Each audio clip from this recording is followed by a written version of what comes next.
Welcome to the very first international episode of the UIUC Talkshow. In this episode, I got the chance to sit down and talk with Mr. Firdos Cambatta, a very successful businessman, entrepreneur, engineer, philanthropist, and environmentalist. Mr. Cambatta has spent the better half of his life manufacturing textile machines in India and has diversified all across the country. He has had the chance to collaborate and work with companies like Tata Oil Mills and Tata Chemicals. Mr. Cambatta has been an inspiration and someone I've been wanting to talk to for a very long time. Today, he spends most of his time as an environmentalist running the Serenity Trust, which he founded with the ambitious goal of educating children about nature and reforesting the city that he grew up in. In this episode, I got to learn a lot about the mistakes that he made over the years, the things he would have done differently, and what it takes to run a manufacturing company in India. Starting a business is not easy, if not leading it for multiple decades. Mr. Cambatta has been very proactive in his community and is still very proactive in the community as an environmentalist, and I am really glad to have gotten the chance to have this conversation with him. I hope you feel as inspired as I did from this great individual. So here's Mr. Cambatta. Well, I'll tell you one thing that I learned a lot from my father, because he was a very practical engineer. As I said, that he graduated from the London School, in London University with electrical engineering, came back and became very diverse in his various businesses.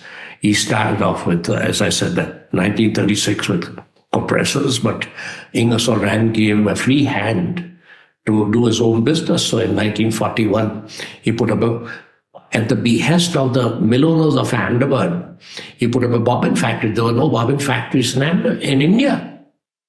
All the bobbins for the textile industry in India were being imported from the UK.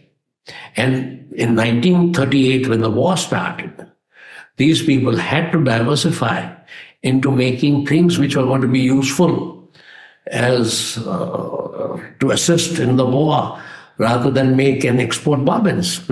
So Mr. Kasturbai Lalbhai and Mr. Mangal Das and all came together and asked my father to put up a bobbin factory. And the first bobbin factory was put up in Ahmedabad in 1941 in a shed of 2,000 square feet, which was a cattle shed, which Mr. Mangal Das leased to my father. Yeah. From then, in 1942, he went and diversified into chemicals by taking on the chemical agency of Tata Chemicals, and business started to grow. In 1946, he and his friend Mr. Saurabh Khan, together with him, they didn't have any money. So they took the Raghuvanshi Mill people in Bombay as financiers and 33% shares, and started building up textile machinery business. So you see, we kept on diversifying, and these textile machineries were all from Germany. And if you had seen those factories prior to 1946, 80% of them had been razed to the ground. And with only sheer hard work and dint of tenacity to do these things, they built up the factories into one of the largest textile machinery manufacturers in the world. Yeah, especially the company still existing, what was Schlafhorst, W. Schlafhorst company belonging to one Dr. Walter Reiners. He slowly built it up so that he became the biggest spinning textile machinery manufacturer in the world. Yeah, all in a phase of 1946, and Dr. Reiners passed away in 1988 or 89. The empire he had built up was amazing. I mean, he had representatives like me and agents like us in 122 countries. Yeah. That was sheer grit and tenacity to work. Yeah, they never saw the working hours. And they made superb machines, and we were fortunate that we were dealing with them, and we were dealing with other German companies like Montfort's and Thies and all that, all highly specialized. And so we started growing, but my father had constraints that he was confined only to Ahmedabad and Bombay. So on the behest of Dr. Reimers, I studied and did my textile engineering in Germany, in Mönchengladbach. Yeah. And I came back in the 1st of January 1961. And then, as my father said, you will have to be a little practical. You want to do workshop experience. So he said that you erect machines for 2 years. And that's what I did. On a meager salary of 600 rupees a month. In the same company as your father. Yeah. And at the same time, he said, you have to look after the Babet factory. And also look after some other things and bring in new products.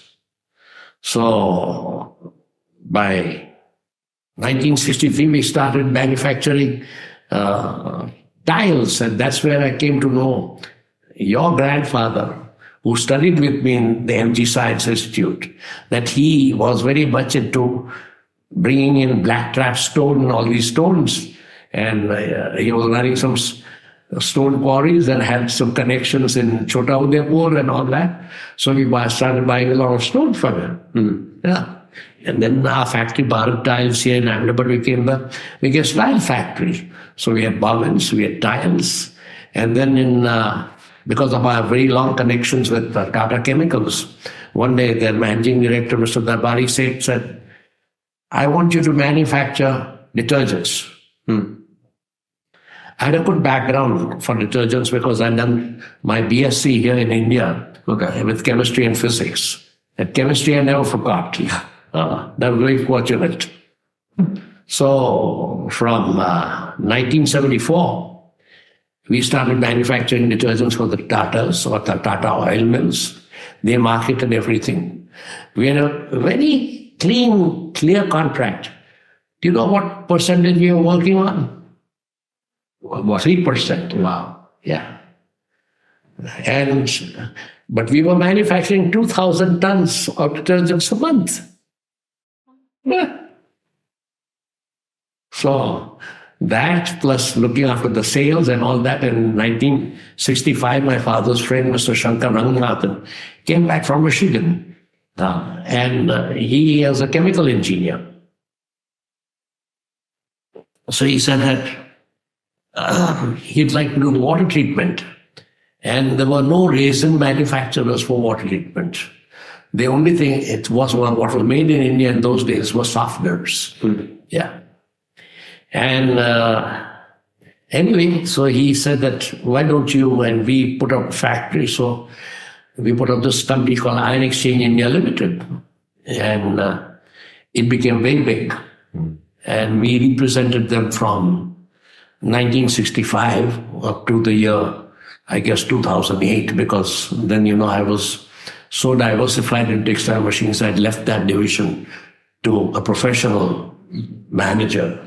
But for various factors, it didn't work out so well with him running the show. And so they decided to put up their own offices. But we sold a tremendous number. I think we sold over 2,000 water treatment plants in Gujarat. Yeah. Water treatment plants. So like those full... Huge, yeah. There's demineralizers, and demineralizers to a large size of 19 of them for the Gujarat Electricity Board. Huge. Yeah. In those days, each one costing anywhere between 50 million and 100 million. So we grew in water treatments, and we had a huge staff for water treatment. And in 1969, Ingersoll said that, look, your father's getting too old to sell compressors. So I said, I'm not going to be an employee. No way. I said, you can't afford me. So they gave us the franchise or the distributorship. We were what was known as sole concessionaires for Ingersoll Rand in the state of Gujarat. And we, year after year, were the best agents in India. So they also gave us a part of Maharashtra to develop, and we did very well because with our textile machinery that was complementary. In those machines and the new machines that required compressed air and huge quantities of compressed air. So I mean, we were thinking of sending compressors at one time of 100 cubic feet per minute. Yeah, we were selling later 5,000 cubic feet per minute. Yeah, with huge centrifugal compressors. So when you said like you diversified into so many like different companies, right? But you can only have like, so one of the questions that comes to mind is the education, right? You cannot like learn everything in school or university, and all these opportunities that came to you. Like you were lucky enough to like know chemical engineering, or to like when you did the detergents. No, but even on compressors, our basic thing was that my father said, unless you put your compressor apart and assemble it, you'll never know your compressors. Right. And that's what we did. On the water treatment plants, I put up, there was no this thing that I'm the managing director of this company. Right. I just went and put myself in the plant with those guys and put up the plants. Yeah, erected them, filled up the nails and saw the results. Yeah. Otherwise, what would you understand of human life? Exactly. Water. Yeah. So what do you think needs to change in like, I mean, today you say we were fortunate. Now people say you have to be highly specialized. Yeah. The question is, really? Is that necessary? I mean, look at Adani, right? An uneducated man, just a high school dropout, like a friend of Microsoft. What's the name? Gates. Yeah. And these are these wonderful guys who are really the people who are prodigies in my sense, like music prodigies. Right. These fellows think differently. They think way ahead. Way ahead. Yeah. But then there's still this. How can a man like Adani diversify into so many products? A man who's not listening. At least, I was forced when I wanted to sell water treatment plants, when I went into big companies like IPCL and all that, and you had these guys sitting there with doctorates talking to you. You had to know your subject. So you read. Nobody reads nowadays. That's the big problem. Yeah. I read on my textile machines, on my compressors, on my water treatment plants. Yeah, I even learned how to do my own plumbing and my electrical repairs at home because I was living out of the way. No technician or repairman would come to my place. No, that's a fact. So let's say, like, fast forward to today, right? Like you were saying this was back in the 20th century when you were studying. Let's say today your grandkids, for example, you want them to become competent when they grow up, right? And that's the way the society has forged the path for like everyone is like you go to school, then you go to high school, and then you go to university, right? Yeah. But as you mentioned, like that's not all. Like you see, you have to have the entrepreneurial spirit. A classic example I always admired was a grandfather. Look at the way he systematically, a simple person, built up the old stone industry. To what extent? And then, of course, the children have followed on. Yeah, right. But the fact is that he did all this paperwork because I knew his father as well. That means your great-grandfather I knew. Right. And he was a very simple man, Daya Bhai. He used to sell colors to me for tiles, for the tile factory. Yeah. Oxides and things like that. Yeah. Do you think that entrepreneurial spirit is lost today? No, not at all. Or like, how can you say that? Look at classic examples of Karsan Das Patel of Nirma. What was he? An ordinary chemist in the new cotton mills. And he used to come and take soda ash bags on a bicycle from us as the distributors of Tata Chemicals. And then he became my single largest customer. Do you know what was his consumption? What? 30,000 tons of soda ash per month. Per month. Per month. That's when Tata said, no, we don't want to pay you any commission. So we'll deal with them directly. That was totally unfair. It took us years to develop Karsandas. And what I understood that when we started selling about 1,000 tons, they didn't win. When we sold him 10,000 tons, then they said, we'll cut your commission into half. But all the payment liabilities of Nirma and Karsandas Patel were on us. We had to give a check in advance for Karsandas to receive his material. And you have to take certain risks, but you know whom you're dealing with. And the Tatas is a very fine house to deal with, I can tell you that. I personally had experience with them of working with them from 1974 till the year 2008. Yeah. And what they promised, they just kept their promises. They never defaulted, never delayed. Yeah. Who would work with a 3% margin? But we still made a lot of money. Not too much, but enough, that our company used to pay a dividend of 1,500%.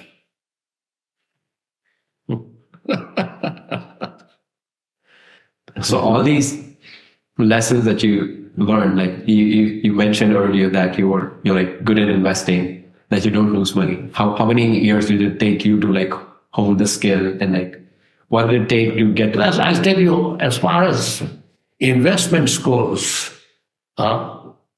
we really started earning a lot of money once the license Raj in India stopped. And the license Raj only stopped under Manmohan Singh. Yeah. And slowly the textile mills were then encouraged to purchase a lot of machinery. And that's when we became very big. Our average sale was about anywhere from 500 crores or 5,000 million or 5 billion to 7 billion rupees. Yeah. It was an average of about 100 million euros a year. Yeah.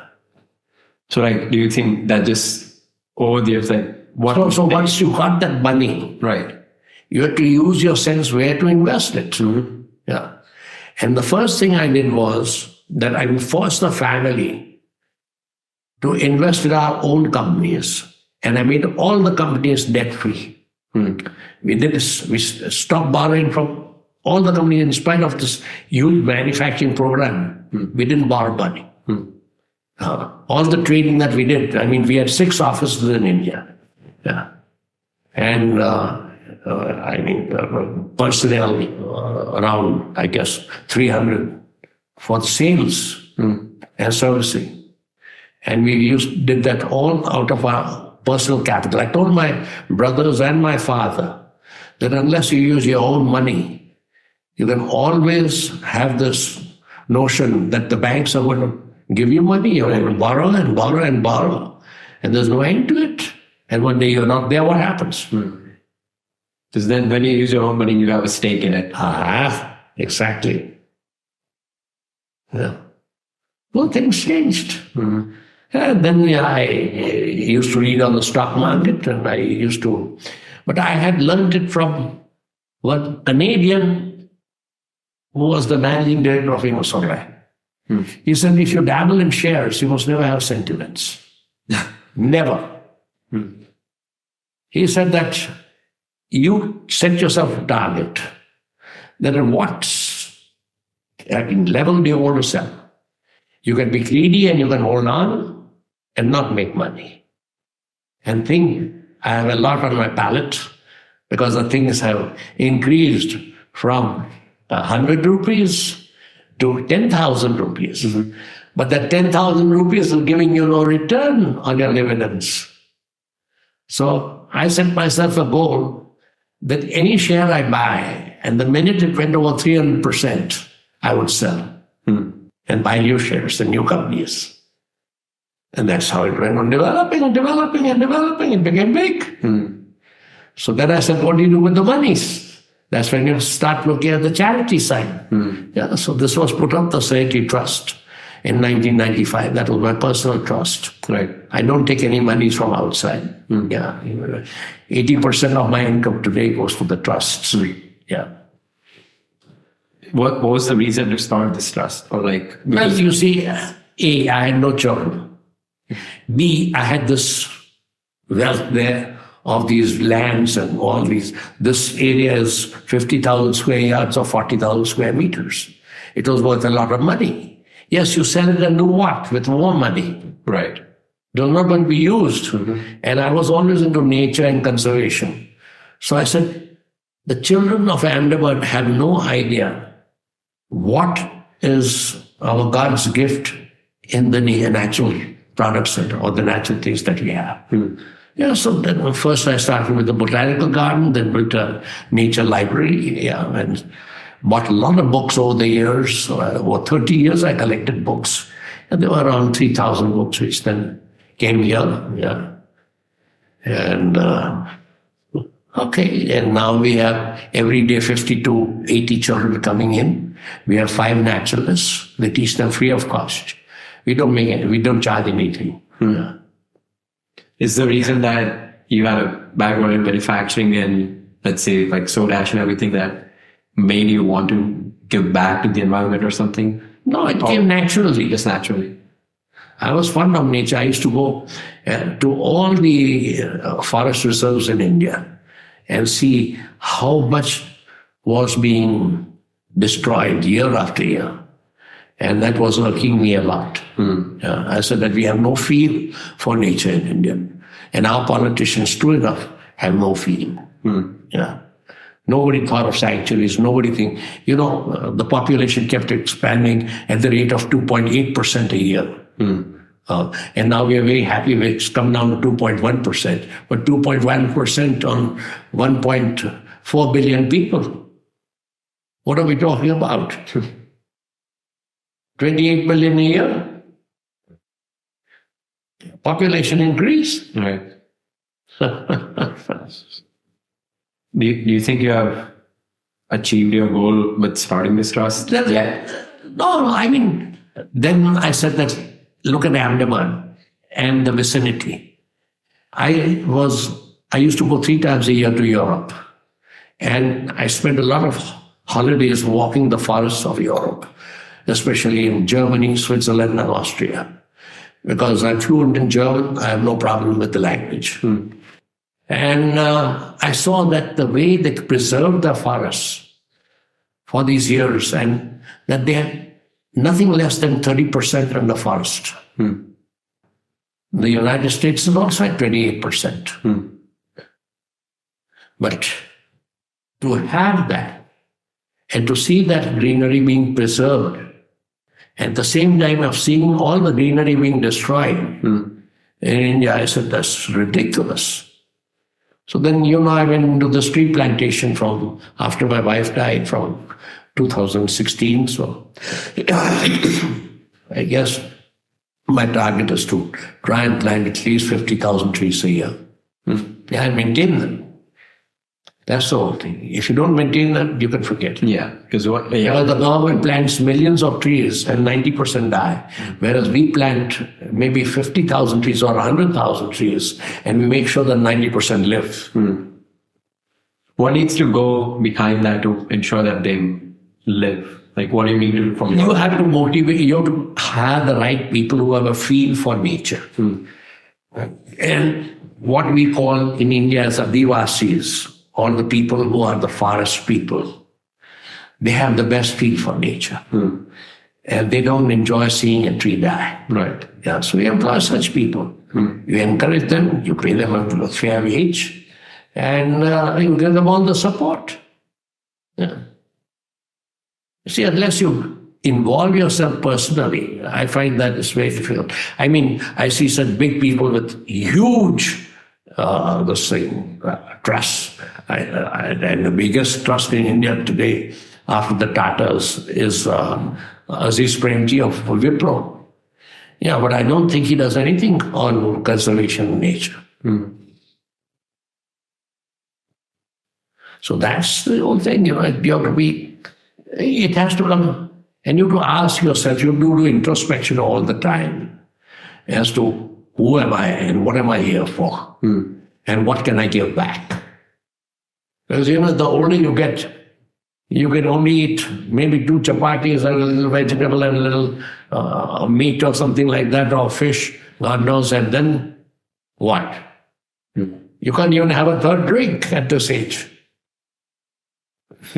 And all passes drink, let me tell you that. Officially, with permits. Okay? So now it's 5 o'clock. Time up. Time up? Yep. One last question I have for you is 2 actually. One of them is, what would you say was the biggest teacher in your life? Like, it doesn't have to be a person, but what? It was a very simple thing, I guess I was having 34 years of age. And one day I was in textile mill trying to resolve that problem. And there was a small, diminutive engineer, the name of Mr. Patel.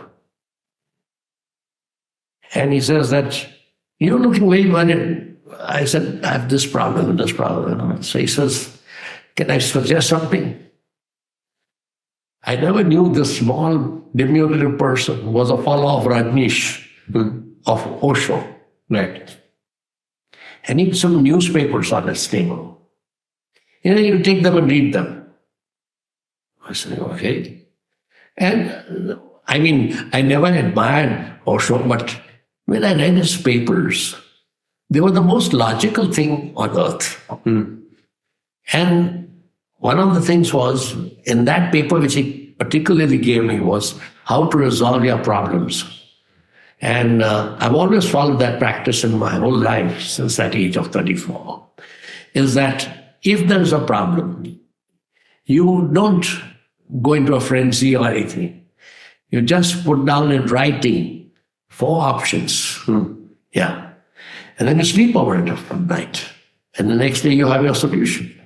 Well, I've never had a problem that I can't get over. I just put down my options, period. And the next day you wake up, you have... Yes, because the subconscious is working when you sleep.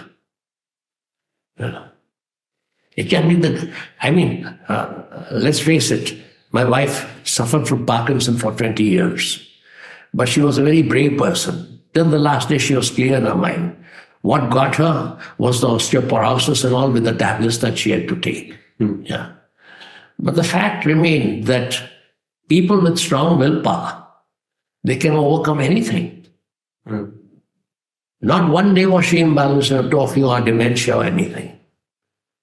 Yeah. That's something that I also learned from my grandfather, because he had ill health for so many years. Oh my God. How many had this dialysis and all that in those days? Every time we talk in our house, the one thing that would come up is his willpower and this will to just keep on. I always admired him because the way he built up things and the way he took his sickness, he would always laugh. And tell me. And he was really fond of us, so we got on very well. Yeah.